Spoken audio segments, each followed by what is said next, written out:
Hung up a man, this ain't murder 3. Strange things that happen here, how stranger would it be if we met at midnight in the hanging tree? Welcome to Strange Things, broadcasting from the Arkanasa Radio Studios in Laredo, Texas.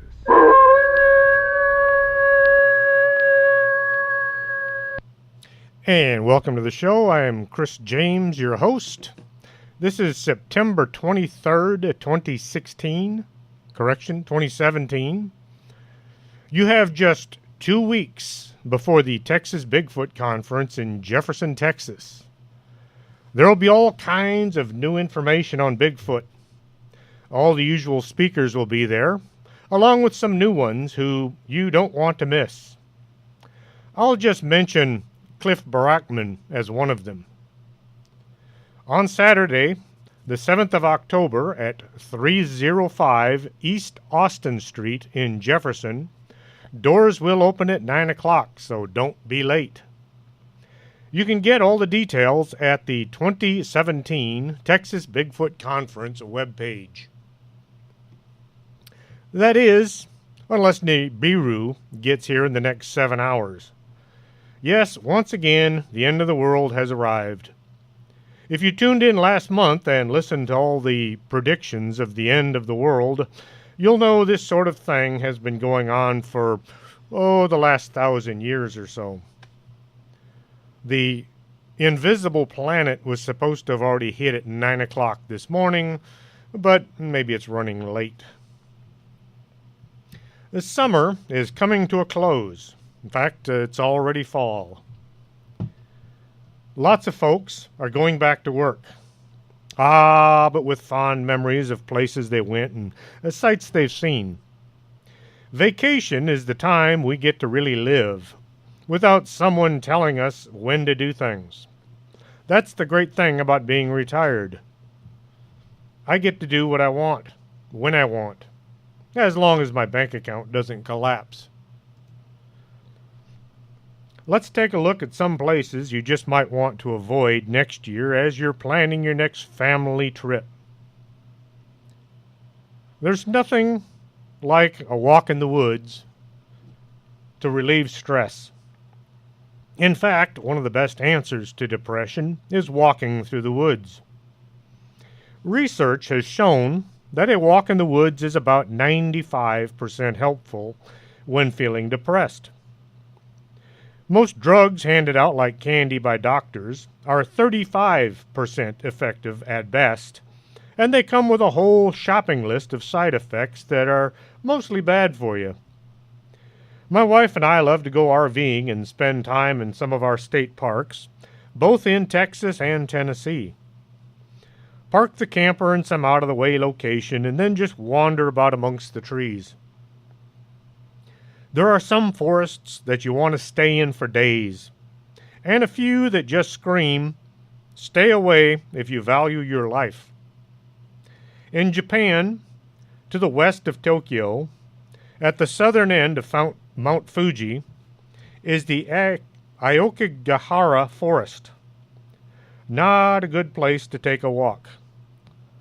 Aokigahara forest is sometimes referred to as the most popular site for suicide in Japan.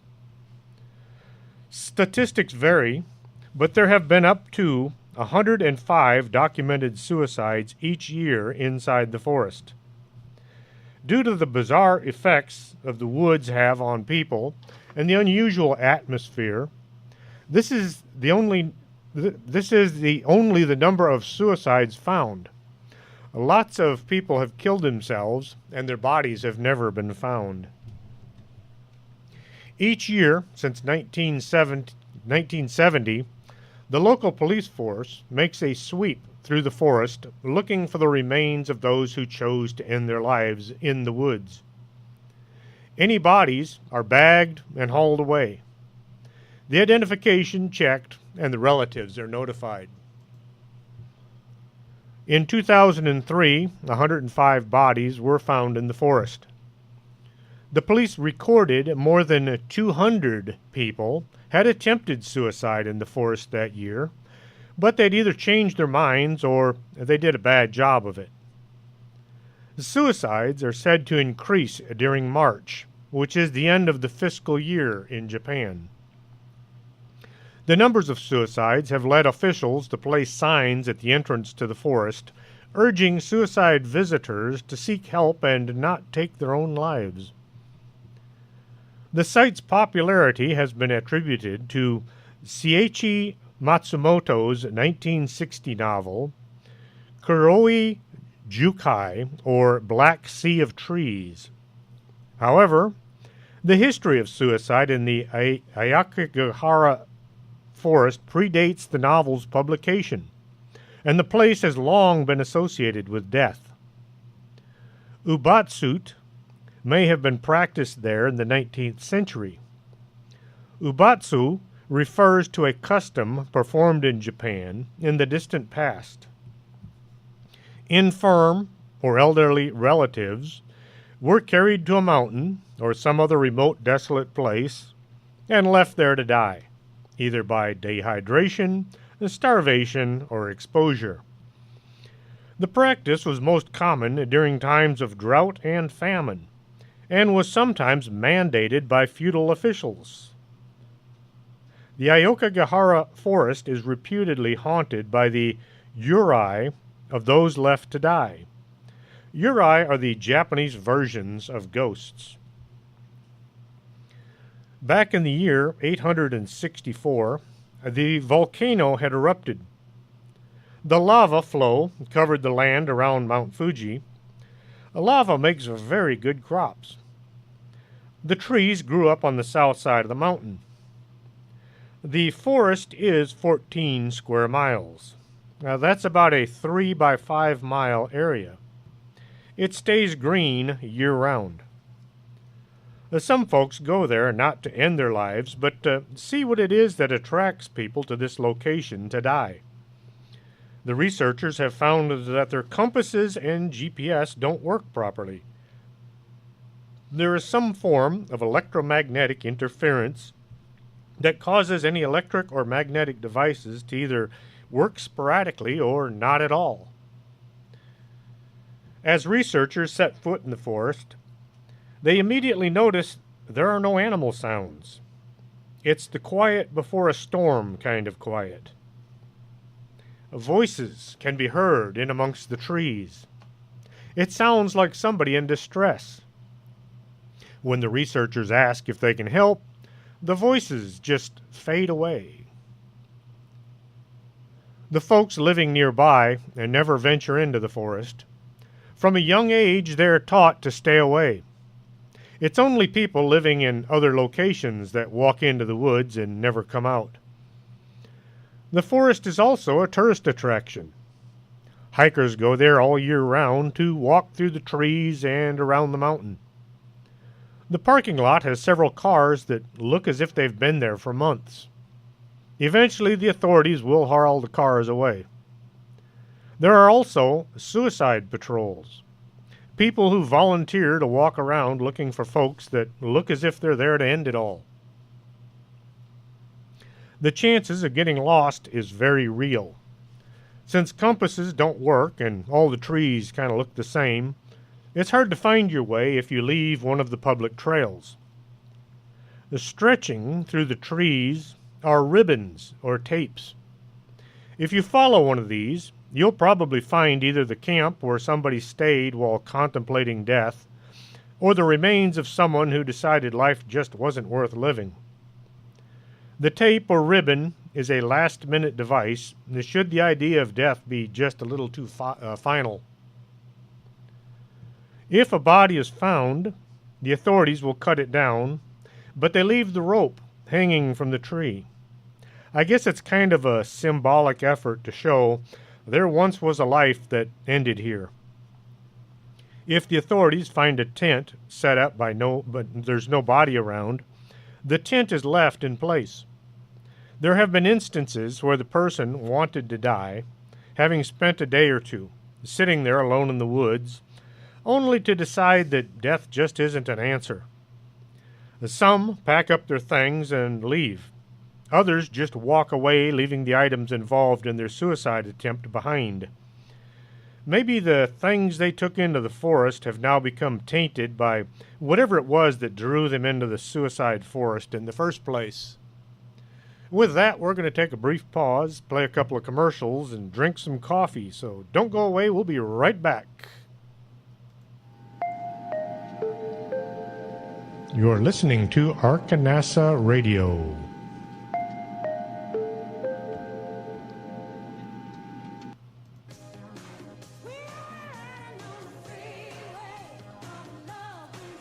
Do you have skin? Would you like to take better care of it? Call Lourdes James, independent beauty consultant, and set up an appointment. Call 723-3019.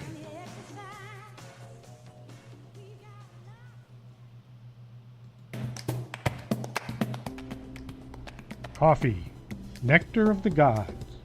And at the Organic Man Coffee Trike, you'll find coffee made the right way, one delicious cup at a time. Stop on by 4501 McPherson, Suite number 9. And remember, life is too short to drink bad coffee.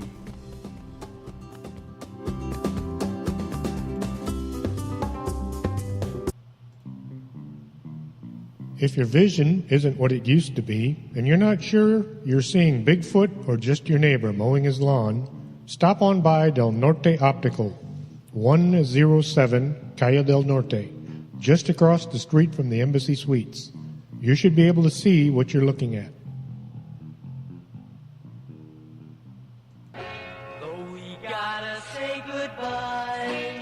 No, don't say goodbye. Stay with us. This is Arkanasa Radio.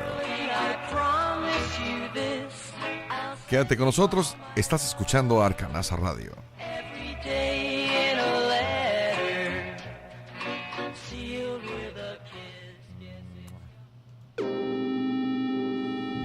You're listening to Strange Things with Chris James.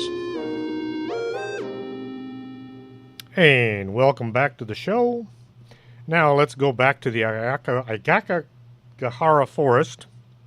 The shoes have been found lined up on logs or at the bases of trees. And not just adults, but children's shoes as well. It looks as if some have been there for years and others are fairly recent.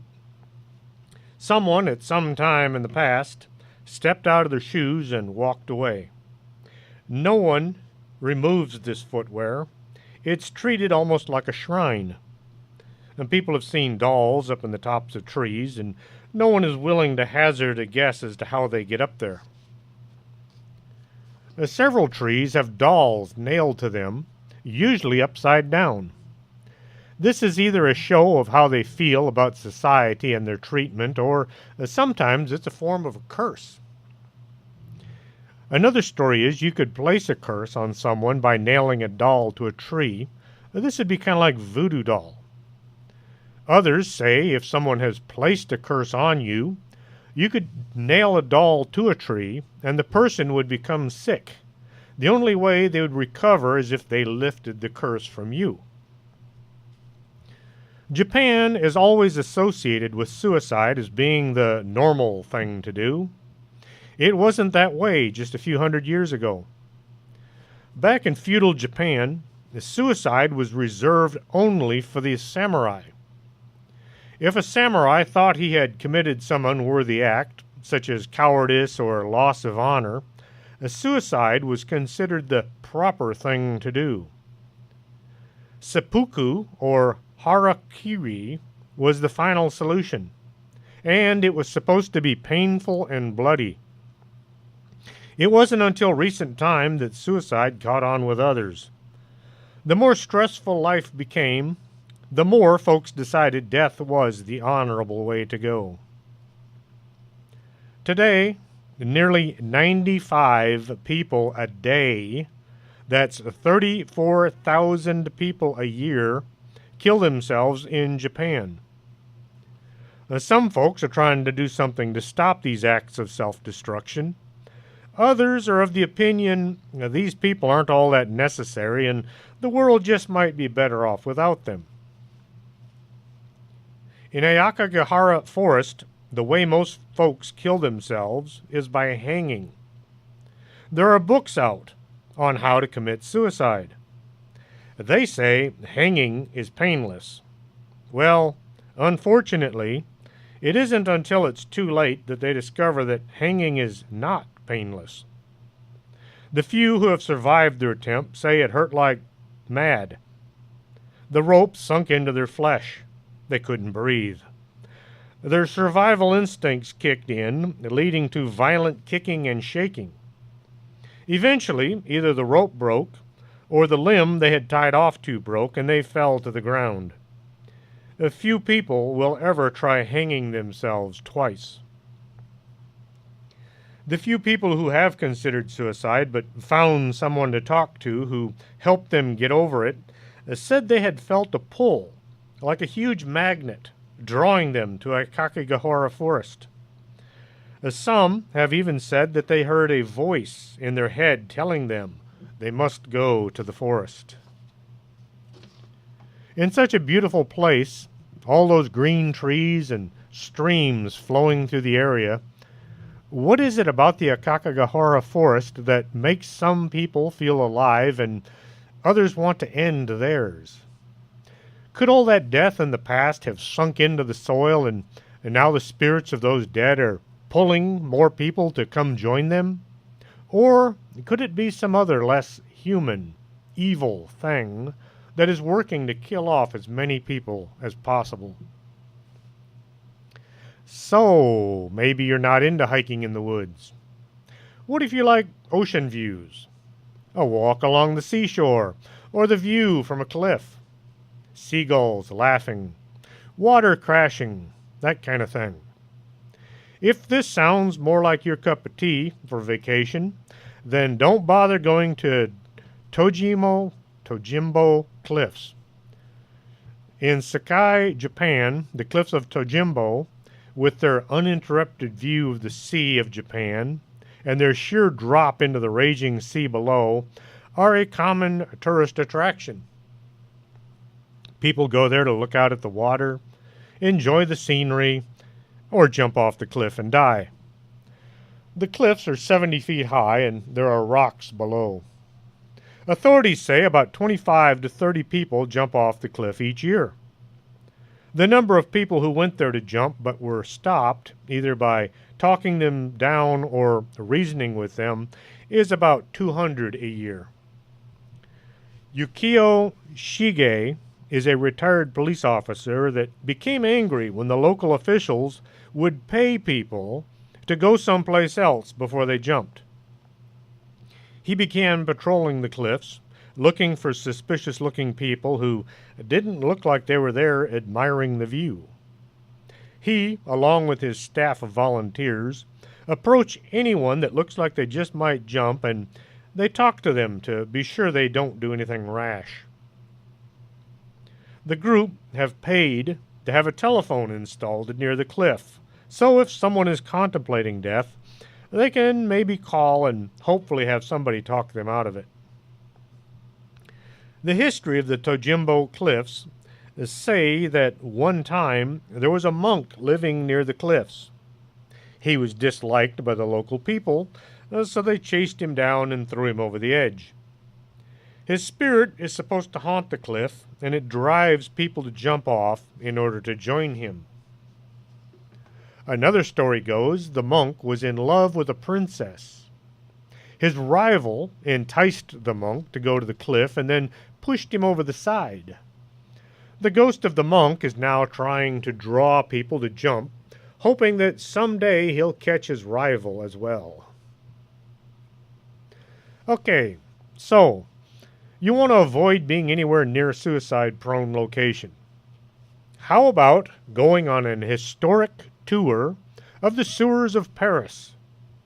Yes, indeed, you can pay about $3 and get a guided tour of the place where the air is, well, less than fragrant and the sights are just a bit crappy.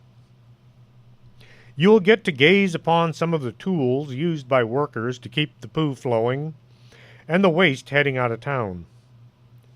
Some parts of the Paris sewers are hundreds of years old and still in working condition.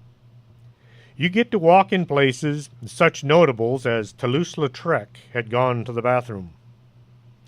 You must admit, this is a lot less scary than haunted forests or suicide-prone cliffs. I worked for the Border Patrol for 26 and a half years. I think I might know something about how things were done.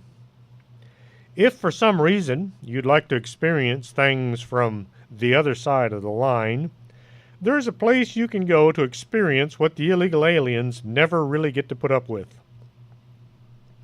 In Alberto, Hidalgo, Mexico, there is a theme park designed to let you have fun pretending to be sneaking into the United States illegally.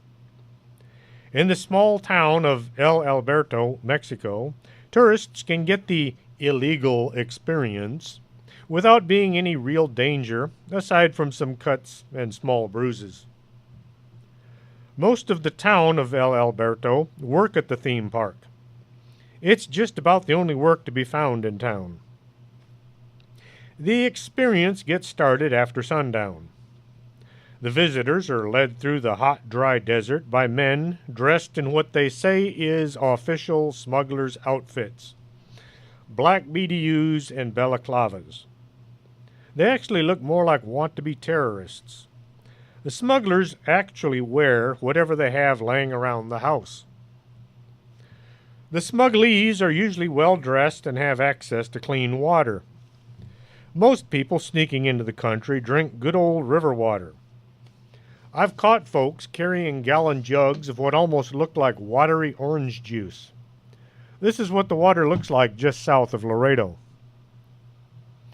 The park consists of a 7-mile hike through the brush and then a half-mile run through the dark.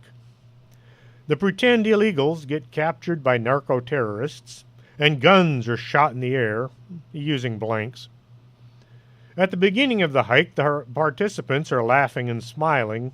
This only lasts about the first mile. As the visitors are getting close to the end of the hike, they are arrested by pretend Border Patrol agents who then blindfold them and march them around in the dark. Really, blindfolded?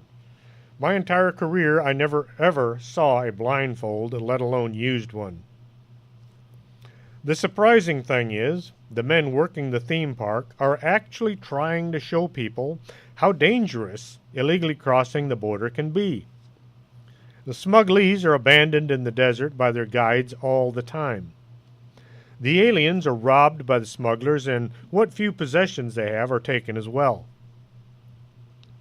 I was just thinking about getting a bunch of old patrol agents together and starting our own theme park, the Border Patrol Experience. You'd get to sit in a hot, smelly vehicle in the sun with no air conditioning. Then you get to drive around with the back filled with guys who haven't had a bath for, the last 20 days or so. Lastly, the fun and entertainment come to a close with a few hours of monotonous paperwork while sitting in a room filled to the brim with those same smelly guys. But nobody would believe it's really like that. The theme park was started in 2004, and it seems to be working out for the folks running it. At $20 a visit, they're employing people, and they're trying to educate people at the same time. I know several people from work or around town who, for various reasons, decided they wanted to visit India. Some flew straight there, while others were going from one country to another, and they stopped off for a few days. They all had the same thing to say. They got off the plane, stepped outside, looked around whichever city they were in, and they said, "I have got to get out of here." India has a lot to offer as far as sights to see. Unfortunately, all these sights are surrounded by sights best not seen. There are mansions worth millions of dollars set right in amongst shacks made from whatever materials could be hammered or stacked together. Beggars sit on every street corner asking for change. Cows walk down these streets, going to the bathroom wherever it pleases them. There are bands of monkeys running around that know how to steal from tourists. Anything they can get their paws around is as good as gone. And it's illegal to hurt these furry thieves. If you do manage to get to any of the fantastic sights, you'll be surrounded by other tourists all trying to see the same sights. There's no such thing as occupation limits. You're bumped and pushed and jostled as you try to enjoy the sights. Pickpockets work the crowds trying to steal anything not tied down. And of course, there will be beggars everywhere. Begging seems to be a national profession. There are people living on the streets. These folks use the bathroom wherever they can. There's a certain aroma that consists of cow and human poo. And did I mention the beggars? If you want to go anywhere, you go by train. There's no polite way to get on or off of the train. The doors open and everybody tries to squeeze by each other. If you're lucky, you get on the train before it pulls out of the station. Food can be both tasty and dangerous. There are people with some strange diseases that are still in need of work. Some wind up working in restaurants. Things like dengue fever, hepatitis, tuberculosis, malaria, and pneumonia. There was an outbreak of plague in 1994, both bubonic and pneumonic plague, in south central and southwestern India, which happened about August 26th to October 18th of 1994. 693 suspected cases, along with 56 deaths, were reported from the 5 afflicted Indian states. The only deaths reported were the ones who actually died from the plague, not the dozens or so killed by panicky people who thought the plague victims were walking down the street.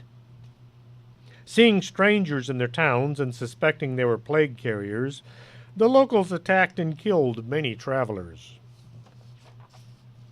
The sanitation is questionable at best, and lacking in most places. If you're into crowded streets and unearthly smells, well, I guess you might enjoy India. Otherwise, you might not want to have it on your list of vacation places. And with that, we're going to take a break and play some commercials, so don't go away, we'll be right back. You're listening to Arkanasa Radio.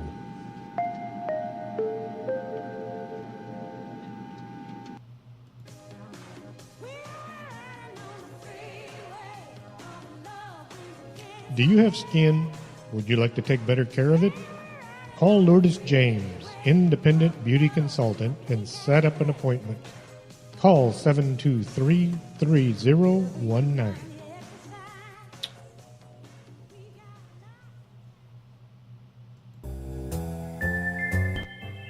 Looking for a great cup of coffee, but you just don't know where to find one?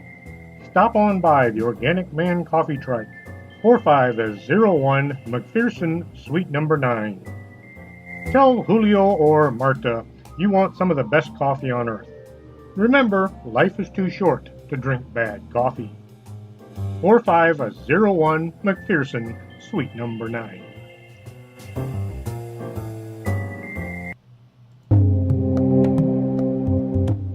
Did you go out UFO hunting and couldn't focus on the sky? You need to go to Del Norte Optical at 107 Calle del Norte and go have your vision fixed. That's not a UFO, that's a weather balloon.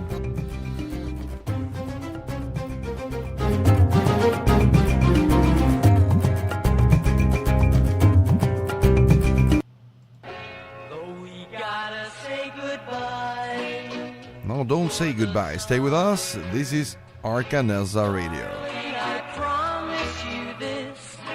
Quédate con nosotros. Estás escuchando Arkanasa Radio.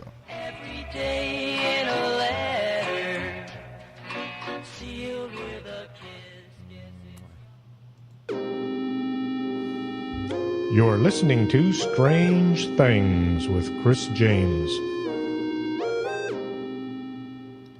And welcome back to the show. Don't forget, just 2 weeks until the official Texas Bigfoot Conference in Jefferson, Texas. You can check it out at the Texas Bigfoot Conference 2017. With 3,234 vehicle thefts, 141 murders, and 2,462 robberies, those are just the ones reported. So Stolipinovo in Plavid, Bulgaria, was named the worst destination in the world for a holiday. The residents throw their trash out the windows of their apartments. Once it hits the street, and nobody ever bothers to pick it up. So the streets are filling up with garbage. Stolipinovo has the highest percentage of Romani living there. Romani? We call them gypsies. In 2016, this town was voted the absolute worst place for a vacation, let alone living there. That is, unless you think of it as an adventure vacation. Built in 1930, the North Yungas Road is also known as Groves Road, or sometimes the Corioco Road. Some folks call it the Camino de las Yungas. The Yungas is a small, narrow band of forest along the eastern slope of the Andes Mountains from Peru and Bolivia and northern Argentina. Most folks just call it the Death Road or the Road of Death. Paraguayan prisoners of war during the Chaco War were forced to build the road. There were a lot of casualties from working in such a dangerous location. Since the prisoners were from a neighboring country which they were at war with, nobody ever bothered to record how many people actually died building the road. Once the road was open, people could travel from La Paz to Coriose, 65 miles away. This was supposed to be a good thing, right? Well, the hour-and-a-half drive can take as much as all day, depending on traffic. Some parts of the road are only one vehicle wide, and landslides, which have to be cleared by hand, and accidents, which happen just about every day. Each year, between 200 and 300 people die on the highway of death. So many cars go over the edges of the cliffs that the locals are just about all amateur high-angle rescue technicians. The driver of a bus that went over the cliff is still sitting in jail waiting for his trial. A man who was rescued from the bus that went over the side, he was rescued and taken to the hospital in La Paz. He was released after months of recuperation, and he died in another bus crash. Now, people make a living standing at blind corners holding signs telling when it's safe to drive. You're supposed to tip them as you go by. When two vehicles meet going in opposite directions, one has to squeeze up against the wall of the road as the other one pulls up to the very edge of the drop-off, some of which are thousands of feet down. The edge of the road is crumbling away, and it's not unheard of for it to drop out from underneath a wheel. So driving this road is not taken lightly. Then there are the thrill seekers. Each year people travel to the Highway of Death to ride bikes along this mostly gravel road and try to avoid getting hit by cars or trucks, or having rocks fall on them from above, or losing control and flying off the edge and plummeting thousands of feet to the bottom. All in the name of having a good time. To me, a good time is relaxing and fun. I get home at a reasonable hour and I don't wake up with food poisoning or broken bones. The trip begins in town. A bus with a rack full of bicycles runs around and collects the thrill seekers and drives them up to the top of a mountain, 11,909 feet and 4 inches. The air is thin and breathing can be a bit challenging. The bus stops up in the clouds. This does nothing for visibility. It's just like riding in a fog. The different companies that offer this thrill adventure have official jackets you wear. Some are bright orange, and some are blue with a bright white slash across them. Everybody is encouraged to wear a helmet. I always wear my helmet when I ride my bike. So far, I've broken my left arm and several ribs. My helmet has several dings and scrapes on it. If you fall on the road, the helmet will save your skull. If you go off the edge of the cliff, the helmet will help identify your body after they haul it back up. The bikers try to stay together so cars and trucks coming from either direction can see them and hopefully avoid hitting one, if not all of them. The road on top of the mountain is paved, so the trip starts out okay. Soon, the pavement gives way to gravel. The clouds cause the gravel to be wet and sloppy. Wet, sloppy gravel can be slippery. Bikes don't behave well on wet, sloppy roads. The thrill seekers want to be thrilled, so they try to descend as fast as their bikes will go. If they should get too bunched up, someone will try to pass on the outside. That's the side where the cliff is. Wet, sloppy road next to 3,000-foot cliff. What could possibly go wrong? I've told my wife I like my adventures in black and white on the pages of a book. The brakes on a bike get near useless when they get wet. So now, folks are flying along wet roads with steep cliffs and hardly any way to slow down. Blind corners are everywhere, and the clouds stick with them until about halfway down. Water running down the inside of the wall, and it falls from the overhangs. The road becomes filled with puddles, and mud fills the road.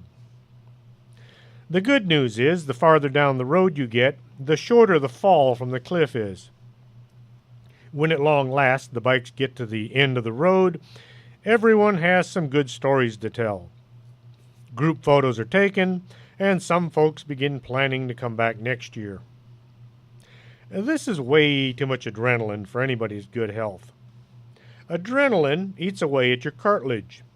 The cartilage is what keeps your joints from rubbing together. Adrenaline junkies will all have bad joints if they ever get a chance to grow old. Somalia is the kind of place you only go to if you have a gun or 10, and you bring all your friends with their guns too. Even in the army, the place isn't safe. Friends of mine can tell you about it. The country barely qualifies as a country. The government does nothing but make themselves rich while the people living there are killed by bandits and pirates. Warlords run most of the country. Most of the governments don't have embassies in Somalia. Should you decide to go there on vacation and something goes wrong, you're on your own. You might be able to hire a few dozen mercenaries to get you out of the country if you have any money left. Half the country is starving to death. Food shipments in from other countries wind up rotting in warehouses as the politicians argue about how to distribute it. But on the brighter side, you can buy just about any kind of weapon you want. Life is cheap, but not in a retail kind of way. Even cruise ships have a hard time getting around in the waters near Somalia. The pirates see them coming and get out their inflatable rafts. I always think of pirates as having big ships with cannon lined up along the decks, and not 3 guys in a speedboat. So Somalia is considered a bad vacation stop. There's just nothing there worth being shot for. Venezuela has some fantastic scenery. The mountains are beautiful year-round. If you do decide to vacation in Venezuela, be sure to bring your own food. There's nothing in the entire country to eat. Hugo Chavez managed to ruin the economy, running it into the ground, thinking that socialism was a good thing. Margaret Thatcher said, "The trouble with socialism is you eventually run out of other people's money. Once the people had been taxed into the poorhouse, paying for all those so-called free social projects, and all the land was gobbled up so none of the farmers could grow crops, Hugo went and died so he wouldn't have to explain why everything in his country was all messed up. Today, 1 dozen eggs will cost you $150. That's $12.50 per egg.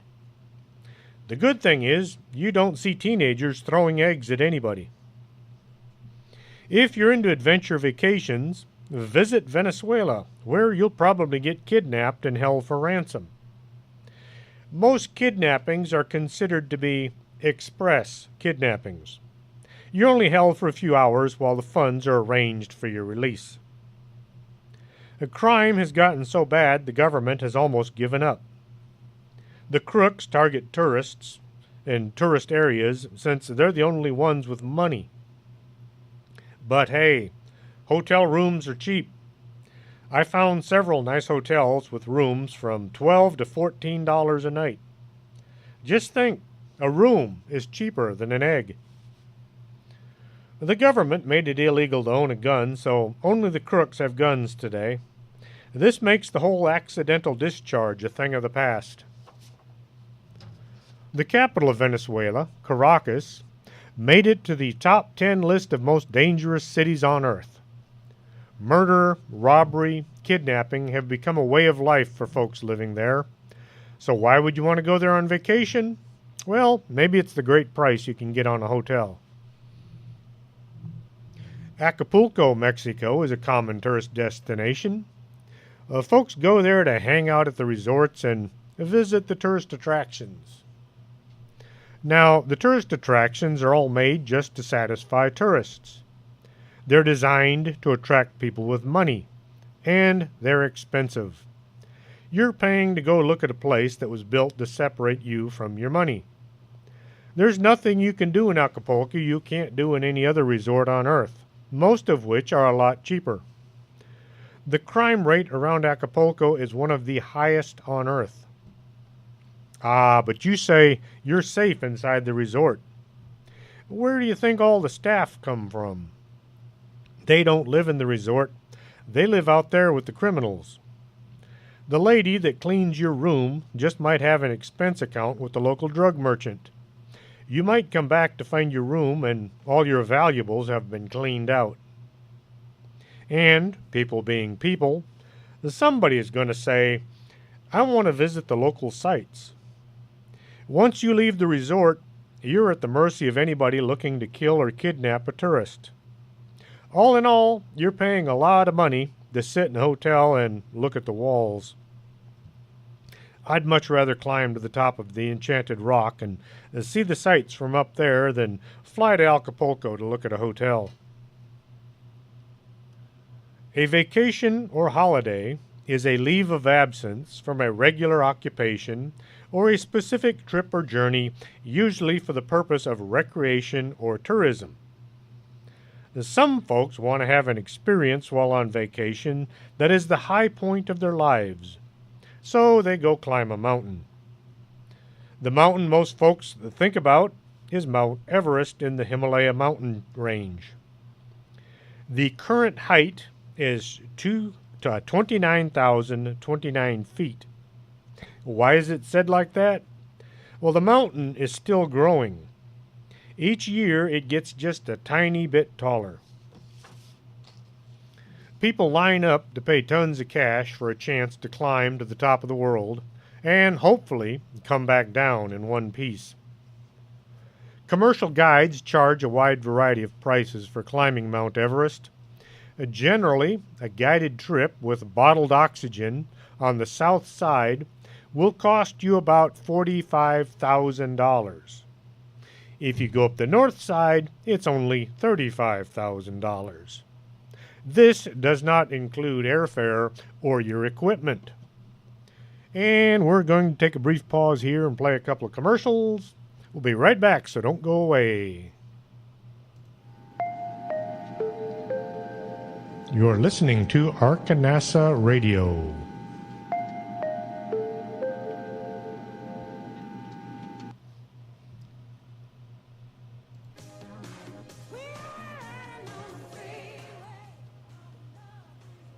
Do you have skin? Would you like to take better care of it? Call Lourdes James, independent beauty consultant, and set up an appointment. Call 723-3019.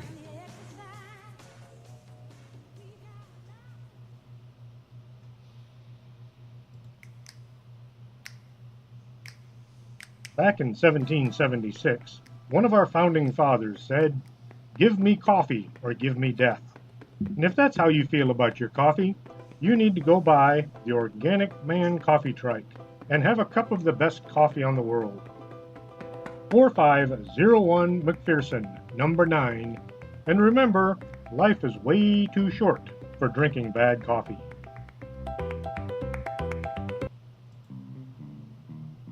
If your vision isn't what it used to be, and you're not sure you're seeing Bigfoot or just your neighbor mowing his lawn, stop on by Del Norte Optical, 107 Calle del Norte, just across the street from the Embassy Suites. You should be able to see what you're looking at.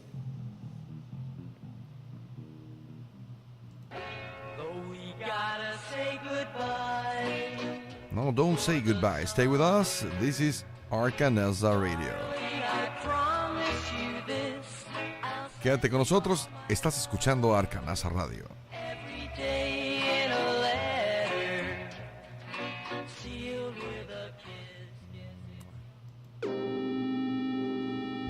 You're listening to Strange Things with Chris James.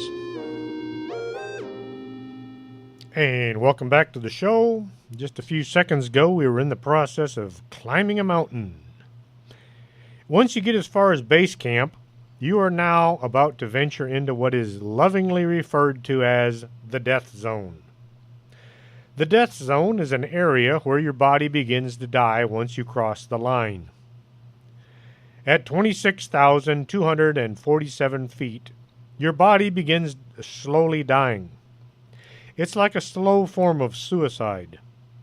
There isn't enough oxygen to keep you alive, and the temperatures are so cold you'll freeze solid if you sit in one spot. You have only a matter of hours to stagger up the side of the mountain, take your selfie to show your friends back home, and stagger back down the mountain and escape the death zone. If you're lucky, you just might make it. If not, you could lose your nose, fingers, toes, arms, legs, or your entire life. Should you succumb to the hostile conditions on the mountain, you will remain where you fall. That's kind of why it's called Everest. As of May 21st, 2017, 292 people have died on the mountain. Some have been taken back to their families, only the ones that die outside of the death zone. If you die above the 26,000 foot mark, you're going to remain where you fell. The effort to remove a body are far too dangerous, so it's seldom done. The highest number of deaths are not on the way up, but coming back down. 80% die coming down. By the time you've made it to the summit, you're already exhausted. Now you have to walk all the way back to where you started. The temperature has come up just enough to cause ice melt, which will cause avalanches. When the mountain starts throwing rocks at you, you're probably not going to make it. Nowadays, so many people have decided they simply have to climb the mountain. They're causing traffic jams at key locations. Too many people trying to squeeze through a tight pass, which leads to people having to wait long hours inside the death zone. The suicide on the installment plan. No one is certain how many bodies are still up there. Best guess is over 200. Some are lying on the sides of trails and are used as landmarks. Some are hanging from ropes, waiting for the sun and the wind to weaken the rope until the body falls and rolls away over a cliff. In the Rainbow Valley, there are so many bodies, and no one is willing to even try counting them. The name comes from all the bright-colored clothing the dead were wearing as they took their final breath. To me, a vacation is going someplace with a nice, relaxing atmosphere, not struggling to survive in a place where you're not meant to be. If you're into risky vacations, then go ahead, but don't be all sad when you realize you screwed up and now it's time to die.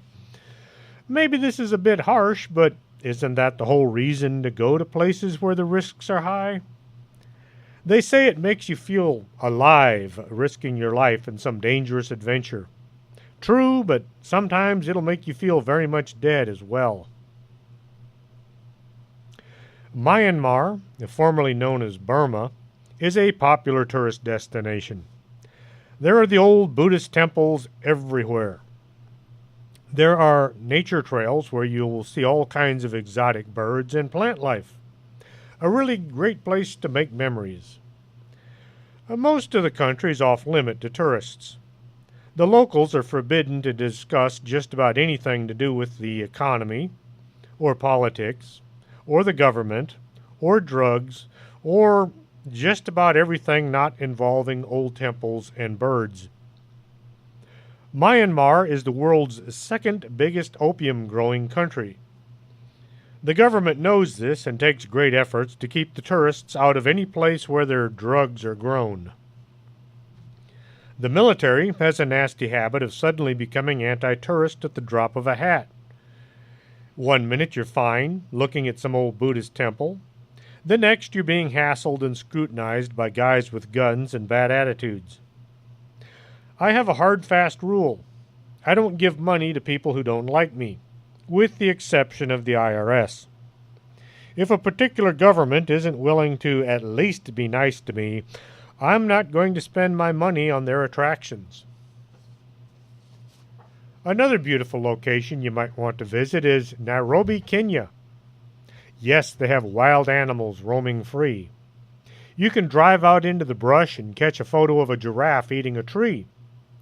You can take your guided tour and see things you might not find in most places. And you might get kidnapped and killed by the local radical militants. Al-Shabaab have been doing their best to destroy the tourist trade by killing anybody they don't like. And who are the people they don't like?